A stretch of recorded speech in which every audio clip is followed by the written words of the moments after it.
Luis Donaldo Colosio se perfilaba como un candidato diferente. Quiero ser presidente de México para encabezar una nueva etapa de cambio. Suave en su trato, firme en sus palabras. Es la hora de cerrarle el paso al influyentismo, a la corrupción y a la impunidad. Apasionado en su visión de México. Yo veo un México con hambre y con sed de justicia. Esa pasión y esa visión le dio a Luis Donaldo Colosio una frescura pocas veces vistas dentro de un extenuado sistema político. Era joven, solo 44 años de edad, pero ya contaba con una exitosa carrera política en la que fue escalando paso a paso hasta llegar a ser presidente de su partido y luego su candidato. Buenos días. El exgobernador de Sonora, Manlio Fabio Beltrones, era amigo de la familia. Su capacidad probada, tanto intelectual como política, eran mejores que las de los demás. Como para salir y decir ahorita, es que Donaldo era la solución completa a todos los problemas de México. Colosio ha sido descrito como un hombre decente, abierto, creativo, preocupado y sensible. Era un hombre de familia. Compartía su vida con Diana Laura Riojas, quien fuera su alumna en la universidad. Sus dos pequeños hijos, Luis Donaldo y Mariana, llegaron a iluminar sus vidas, pero había una sombra que acechaba su felicidad. En sus entrañas, a Diana Laura, un cáncer de páncreas le estaba comiendo la vida, poco a poco. Aún así, su enfermedad no le apagó la sonrisa ni mermó el apoyo a su esposo. Provengo de una cultura del esfuerzo y no del privilegio. Colosio vino de una familia trabajadora. Es aquí donde nació, en el pequeño pueblo de Magdalena de Quino, en el fronterizo estado de Sonora. En su casa, sus padres, don Luis y doña Ofelia, resguardan como tesoros los recuerdos de su hijo. La cualidad que yo le descubrí a temprana edad a Luis Donaldo fue una cualidad de liderazgo. Cualidades que lo hicieron sobresalir como estudiante. En cada año. Rubén Durazo, su profesor de quinto grado, lo recuerda con cariño y respeto. Imagino que hubo cientos de estudiantes que fueron sus alumnos. ¿Por qué recordar a Luis Donaldo Colosio? Pues porque fue un alumno distinguido. Y ya como político exitoso siempre se mantuvo fiel a sus raíces. Siempre pisó tierra y siempre saludaba a quien él conocía. Todo el mundo conocía y los llamaba por su nombre. En el almanaque de recuerdos de su maestro, Luis Donaldo guarda un sitio especial. Este es el número 23. El número 23. ¡Qué ironía! Un número que años después marcaría su destino y cambiaría el rumbo de la historia política de México.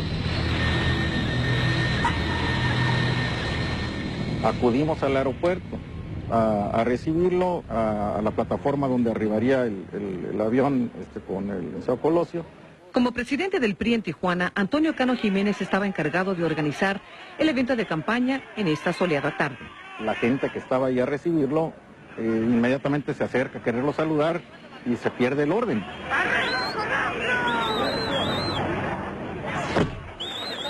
René Blanco estaba asignado a tomar fotos del candidato para la revista Z.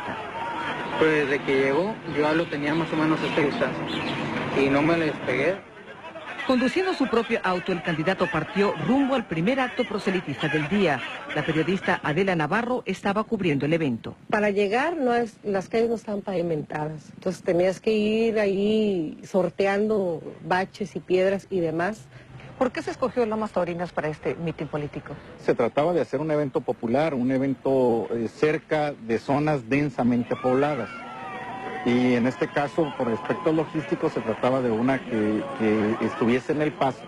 El doctor Juan Parcero López era militante del PRI en Tijuana y conocía personalmente a Colosio. Estaba ahí para mostrar su apoyo. Era un lugar sumamente peligroso. Yo no me explico por qué escogieron ese lugar para llevar ahí al licenciado Colosio. Realmente era muy fácil llegar y estacionarse donde fuera. No había un lugar acordonado, no había nada que indicara algo más de seguridad, ¿no? ¿En ningún momento hubo preocupación sobre la poca seguridad o falta de seguridad que había en esta zona con tanta gente y tan abierto? Sí se planteó, sin embargo, los asuntos de seguridad, nos decía el Estado Mayor, nosotros los atendemos. Ustedes encárguense de que sea un evento nutrido, que acuda mucha gente. Y así fue. Cerca de 4.000 personas se congregaron en el improvisado y poco adecuado escenario donde Colosio habría de hablar. Y sobre todo, la gente que tiene confianza en un nuevo PRI. Yolanda Lázaro, representante de Lomas Taurinas, fue una de las oradoras ese día. Pues imagínense, representaba mucha esperanza para nosotros porque teníamos confianza en él. Había una gran expectativa entre los asistentes por escuchar las palabras de Colosio. Y justamente aquí donde está este poste, estaba el pick-up donde nos subimos todos los medios que nos pudimos y alcanzamos a subir. Yo me traté de acercar al lugar por donde iba a pasar. A mí me empujaron para atrás. La presentadora de televisión Talina Fernández estaba cubriendo el evento. Me puse abajo del templete a oír todo lo que sucedía. Que no les quepa la menor duda. Aquí en Tijuana, como en Baja California, ¡vamos a ganar! Cuando ya iba a terminar, llega alguien de seguridad y me dice, señora, vámonos yendo al camión, porque la salida va a estar muy difícil. ¡Que viva la Organización Popular! ¡Que viva el PRI! ¡Que viva México! Bajamos y lo único que me dijo, ustedes son la unidad, ustedes son la esperanza. Él se fue bajando y se fue despidiendo y saludando a la gente. Se iba metiendo más gente porque gente de abajo quería subir. Y toda la gente se le va encima. Y su seguridad obviamente pues no lo alcanza a cubrir bien. Había una música estridente que no permitía escuchar muy bien.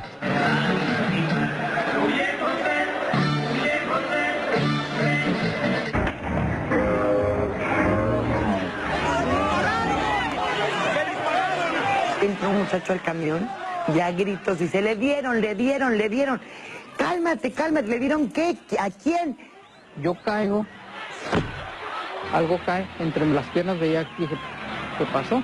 Yo volteo, caigo de rodillas, veo que detienen a una persona, veo cómo le detienen la mano, veo un arma. Al parecer le dieron con un palo o con una piedra, entonces voltea el del estado me dice, no, fueron 2 balazos. Todos nos quedamos fríos, ¿no? ¿Y usted lo vio? Yo vi un flashazo. Vi que el licenciado Colosio estaba muriendo porque tenía sus ojos con nistagmus rotatorio, que es un movimiento convulsivo de los ojos, en desorden, se le iban para un lado y para otro. Poco a poco, la realidad de la tragedia comenzó a calar en la conciencia de quienes acababan de presenciar un horrendo magnicidio. No puede ser, es decir, no lo podía creer, no podía asimilarlo, nunca he podido expresarlo. Nunca, son 10 años ya. El cuerpo de Colosio era cargado por varios hombres hacia la misma camioneta en que llegó. Mientras la multitud trataba de linchar al hombre que parecía ser el autor del disparo. Después, identificado como Mario Aburto. No sé si era un general o no sé quién era. De repente veo que lo agarra y le dice, cállate, porque Aburto para ese entonces él andaba gritando que yo no fui. Que fue el ruco, decía, fue el ruco. Ruco obviamente significa viejo. Ajá. Entonces él dijo que fue otra persona quien disparó en ese momento. Él decía, fue el ruco, que no sé qué. En ese momento comenzó un esfuerzo descoordinado por tratar de llevar a Colosio a un hospital lo antes posible. La camioneta donde lo subieron inicialmente chocó, porque te digo, el terreno estaba muy accidentado, no había orden, entonces todos los carros estaban mal estacionados. Lo sacan de esa camioneta y lo llevan a la ambulancia, que estaba más retirada. Al momento que subió la ambulancia, nosotros vimos el tipo de lesiones que traían, eran de bastante gravedad. Como paramédico, Héctor Manuel Díaz estaba consciente de la urgencia de tomar medidas y de la magnitud de lo que acababa de ocurrir. Se le intentó hacer todo lo posible, se le logró colocar intravenosos. Y así, de acuerdo con el informe oficial, 8 minutos después de ser acribillado, Luis Donaldo Colosio llega al Hospital General. Yo me acuerdo que subió a la banqueta y de ahí lo subimos a la rampa con la camilla y lo entregamos a los doctores. Colosio, con sus signos vitales debilitados, se abría paso hacia el quirófano más cercano. La doctora Patricia Obanel estaba de guardia ese día en caso de una emergencia. En el momento que yo llegué tenía latidos mas sin embargo esos latidos no daban suficiente irrigación ni a su cerebro, ni a su corazón, ni a sus tejidos. Un ejército de médicos luchaba infructuosamente por mantener a Colosio con vida, entre ellos el cardiólogo Juan José Parcero. Logro entrar a la vena y logro meter el marcapaso. Aquí en el Hospital General cundía el pánico, había mucha confusión y una gran desesperación. La gente trataba de acercarse hacia donde habían llevado el cuerpo de Luis Donaldo Colosio. Y unos cuantos quedaron atrapados aquí entre la entrada del hospital y los quirófanos. Es ahí cuando comenzó una larga espera. Nos hicimos a un lado y ahí nos quedamos, a esperar la información de los médicos que fueran saliendo. No había organización. Y los periodistas seguían llegando al hospital. Y en el momento que voy subiendo las escaleras corriendo, veo que viene llegando Diana Laura. A Diana Laura, esposa de Colosio, quien lo había acompañado en el viaje de campaña, le dijeron que su marido había sido golpeado con un palo en la cabeza. Pasó corriendo y obviamente no se detuvo. Si todos quienes estábamos ahí en la antesala del quirófano la vimos pasar. Y después de ella el obispo. ¿Y cómo la vieron? A prisa, corriendo. Dentro del quirófano continuaban los esfuerzos desesperados, pero las esperanzas poco a poco se iban desvaneciendo. Usted me dice que si estaba vivo o muerto, yo le puedo decir que está más muerto que vivo. En la sala de operaciones también se encontraba Domiro García, el general encargado de la seguridad del candidato. Él se retiraba hacia el fondo del quirófano, hablaba por teléfono y nos decía, bueno, sigan haciendo lo más que se pueda. Entonces se retira un poco, está un poquito más de tiempo y regresa y me dice, bueno, yo creo que si ya no hay esperanza, pues ya hay que dar por terminado esto. Y empezó a pasar el tiempo y de repente llaman a Diana Laura. México estaba a punto de vivir una tragedia nacional, pero nadie podía sentir un dolor más profundo que los seres queridos de Luis Donaldo Colosio. A su padre, recordar aún le desgarra el corazón. ¿Dónde y cómo se enteró usted de los hechos en Tijuana? Yo me encontraba en la capital del estado, en Hermosillo. De repente la algarabía, la plática generalizada, que todo el mundo estaba opinando, y hasta como de alegría, se fue tornando un poco tensa. Y dije, pues, ¿qué está pasando? ¿Por qué nadie se ríe? ¿Por qué? Y empiezo a ver las caras de algunos de mis amigos. Uno de los presentes en la reunión de funcionarios del estado de Sonora le pide a don Luis que pase al despacho del gobernador. Le informaron que su hijo había sido víctima de un atentado, pero que su vida no estaba en peligro. En cuanto me dijo eso, para mí ya no pensé en que se va a reponer, en que fue un golpe en el pecho, que ya me lo mataron, Su intuición de padre fue acertada. El señor licenciado Luis Donaldo Colosio, candidato del Partido Revolucionario Institucional a la presidencia de la República, ha fallecido.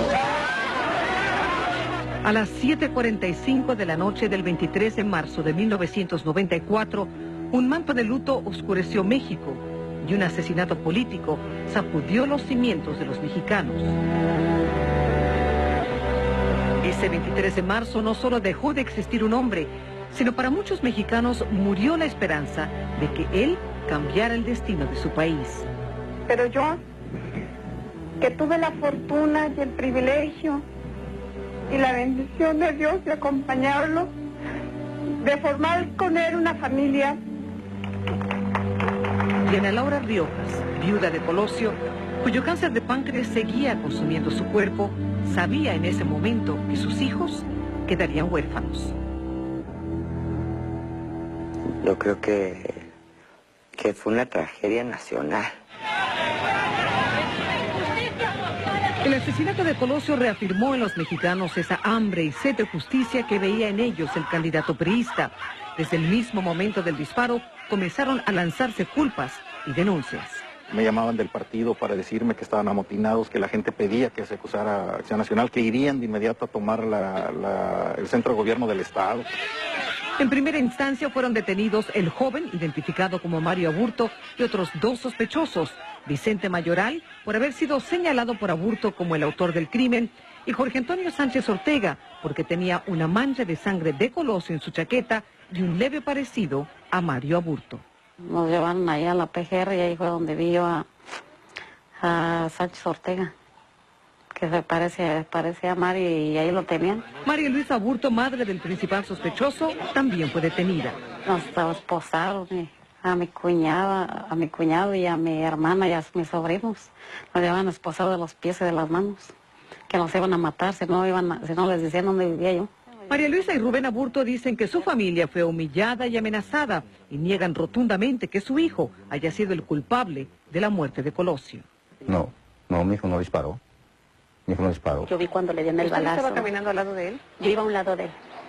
Yolanda Lázaro, la militante periodista que caminaba detrás de Colosio después de los discursos, asegura que el que disparó es Mario Aburto. Yo vi un flashazo. O sea, yo pensé que era una cámara, porque uno va pues caminando y no va uno a ver un asesinato ni nada de eso.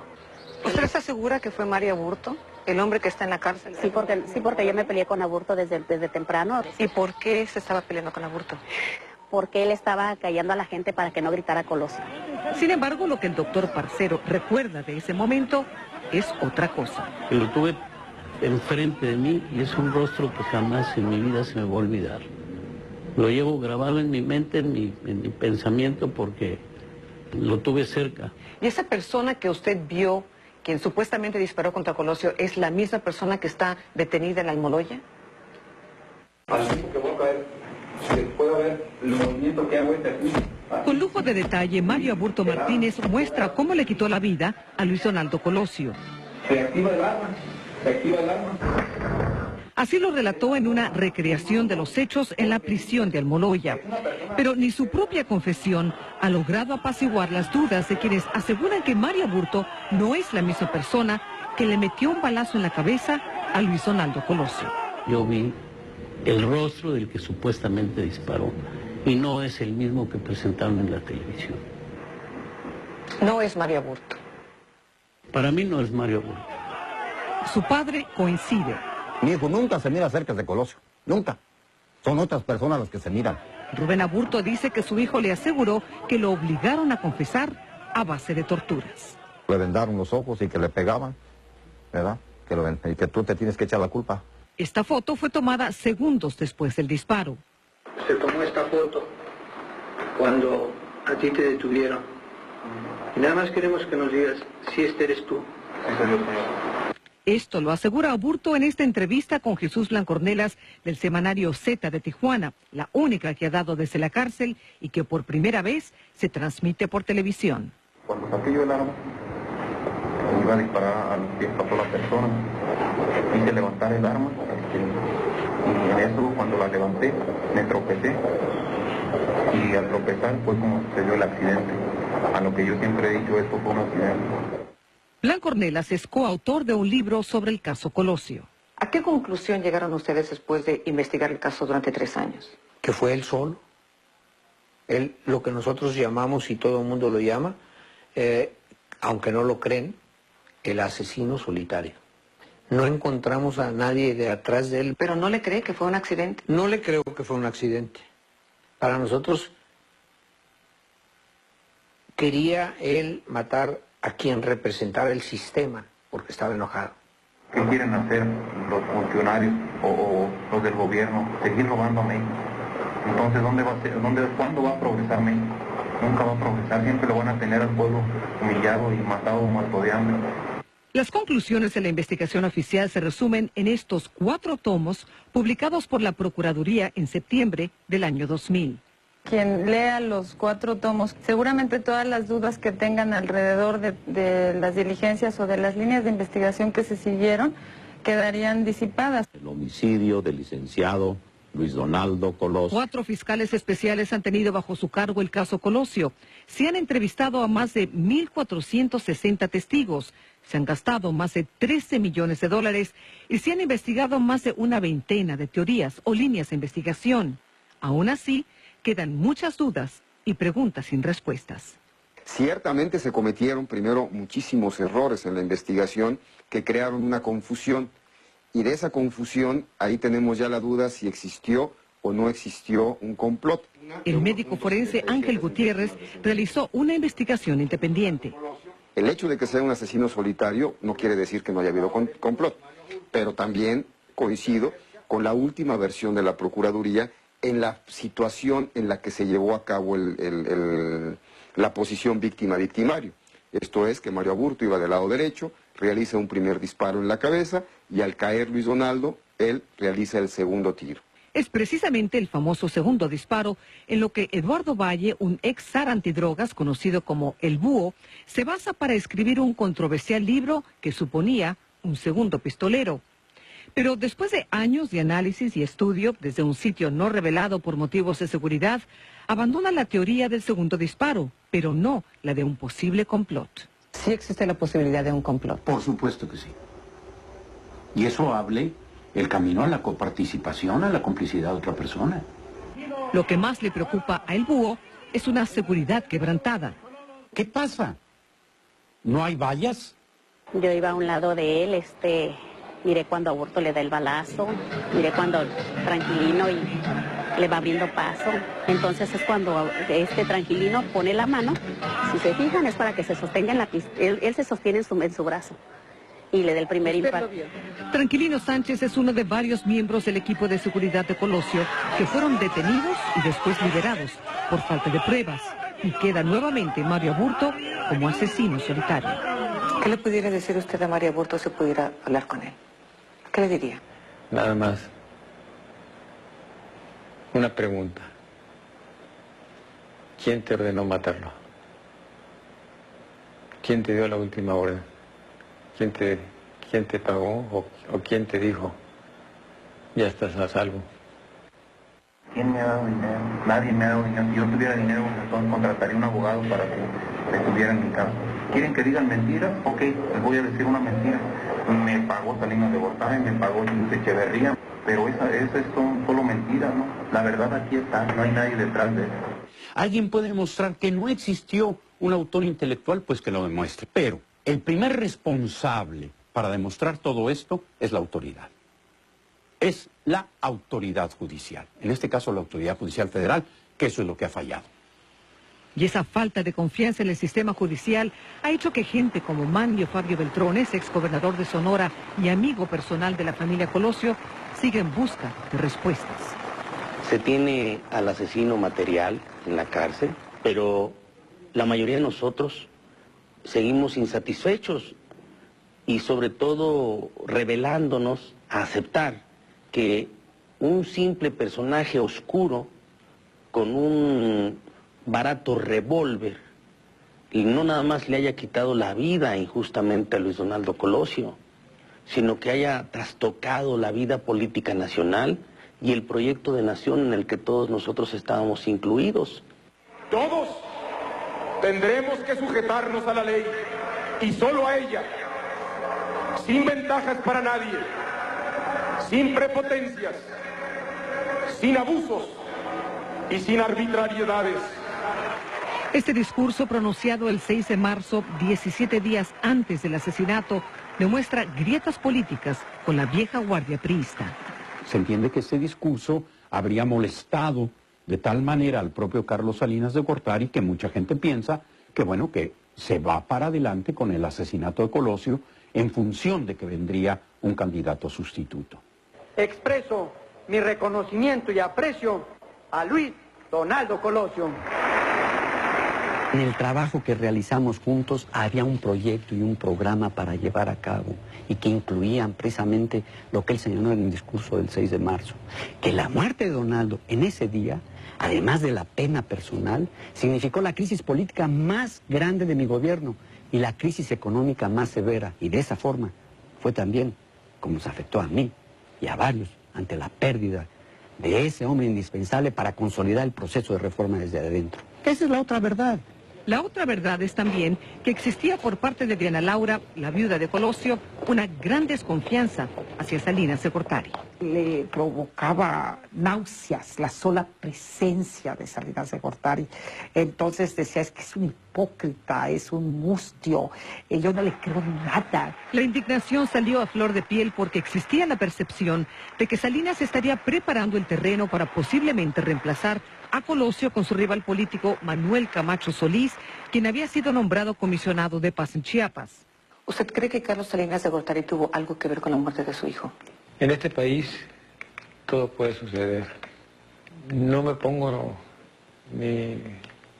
ni afirmo que pudo tener algo que ver, pero sí puedo asegurar que de habérselo propuesto podría haber evitado la muerte de Colosio. Salinas de Gortari siempre ha negado haber estado involucrado en el asesinato de Colosio. Quienes afirman que Donaldo Colosio y yo tuvimos una diferencia no conocen los diálogos intensos, la relación directa y el trabajo político común que tuvimos a lo largo de 15 años.